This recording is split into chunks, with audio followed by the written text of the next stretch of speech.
Naalala niyo pa ba ito, mga kasolid? Our 1987 Constitution is the best in the world. The best in the world. May naniniwala pa ba dito? Ayan na naman tayo sa best constitution in the world. Sos, tigilan nyo nga kami. Third world country peg nga tayo eh. Oo nga eh. Kung napanood nyo yung previous episode, naiwanag natin kung paano naapektuhan ang ating ekonomiya sa kapalpakan ng 1987 Constitution. Ngayon, titignan natin kung paano ibinabahagi ang kaban ng bayan at kapangyarihan dito. Ayun na, magkakabukingan na.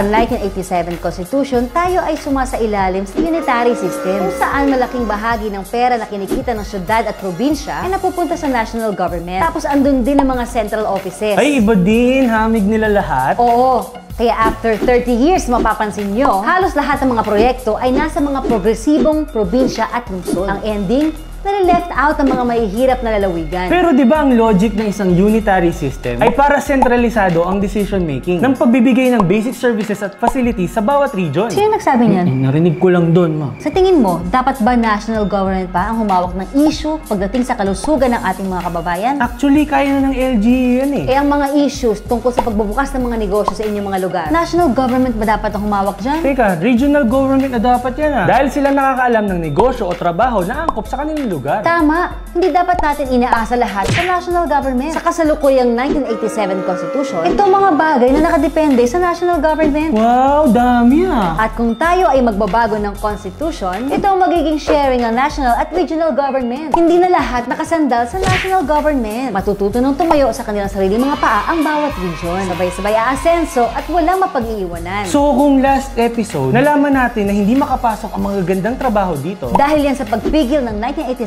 Constitution sa FDI. At ngayon, hindi pala equal ang pagkakahati na kapangyarihan ng regional at national government. Iwan na iwan sa serbisyo at infrastructure ang mahihirap ng mga probinsya. So isa lang ibig sabihin nito. Ano sa tingin mo? Ang 1987 Constitution ay talagang bulok. Bulok. Bulok? Bulok. Bulok? Bulok. Kaya mga kababayan, pagod ka na ba sa mahihirap na buhay sa probinsya? Pagod ka na ba sa siksikan at traffic ng Maynila? Pagod ka na bang mag-OFW at malayo sa iyong pamilya? Huwag na nating palagpasin pa. Mag-federal parliamentary with open FDI policies na. Now na!